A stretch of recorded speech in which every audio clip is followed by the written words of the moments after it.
Wow, stories.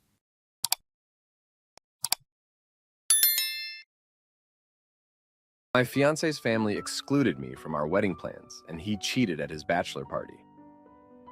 So I canceled the wedding and sent them the bill for wasted expenses. The situation? My fiance's dad and stepmom live about 8 hours away from us. They usually come to visit him 3 or 4 times a year. When they came to visit around the Christmas holidays, they FaceTimed with my fiance's younger sister, 32 years old, who had recently gotten engaged. She wanted to ask my fiance's son to be the ring bearer. I wasn't home when this took place. I was at work. He told me about it later, but he didn't mention when the wedding would be happening, and he didn't say anything about me being invited. In February, a save the date card arrived, addressed only to my fiancé and his son. The wedding is in May. He mentioned the card and asked me where I thought would be a good place in our area to get clothes for his son, since he's in the wedding. But once again, he didn't say anything about me being invited or ask about my schedule. I'm in nursing school and also work, and if I could come. Last week, we were out to dinner, and my fiancé started telling me about his dad calling that day. And the topic of the wedding came up. I finally asked him directly if I'm invited to this wedding at all, since my name wasn't on the save the date, and if it ever occurred to him that that's something that ought to be directly addressed, because my assumption would be that his significant other should be invited, and it felt like I'm being excluded. He told me he didn't know if I'm invited, and started to give an explanation about his weird sister and how no kids are even invited at all. And his son is a special exception because he's in the wedding. I pointed out that doesn't have anything to do with me, since I'm not a kid, and asked if it had occurred to him that since my name wasn't on the invitation, maybe he should ask, since he knows how far in advance I have to put in time off requests for my work. That's when he told me that he assumed I would still be in school. I won't. The semester ends 2 weeks before, and that if my name had been on the invitation, he would have been trying to convince me not to go. His reasons are because it would be awful for me, since his family is all weird and socially inept, and the rest of the guests are his sister's friends, so they are strangers.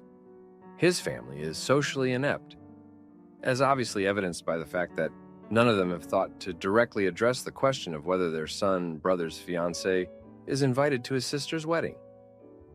I could have resolved that by having him just ask his sister or dad. But to have him basically tell me that he doesn't want me to come, I don't even know what to do with that. Edit to answer some of the questions that were asked several times. We've been together for 5 years, engaged for almost a year, and living together since August. His family knows I exist. I met his dad for the first time about a year after we got together. It's not a small wedding, just no kids except fiancé's son, who is 10 and should not need intensive management. I don't think his ex-wife is invited, but I actually don't know for sure because that thought hadn't crossed my mind. She lives in the same town we do. The wedding is back in his home area, where his family still lives. Now, for a few comments before the update. Comment 1. There are 2 things here. One is that you clearly weren't invited even though the family knows about your existence in his life. At the very least, a fiancé should be included as a couple. Some folks might not want to invite a boyfriend, girlfriend, or a blanket plus one. Second is that your fiancé clearly doesn't want you there. That's concerning. I'd be wondering why. Comment 2, you aren't invited because he doesn't want you there, or the family doesn't see you as a part of the family. You should be more concerned that he doesn't want you there. Info. What are the living and financial arrangements in your relationship? Is he from the area and any ex-girlfriends invited? Now, for the update. Thanks for sticking around for more of this mess. So, after that dinner, things went from bad to worse.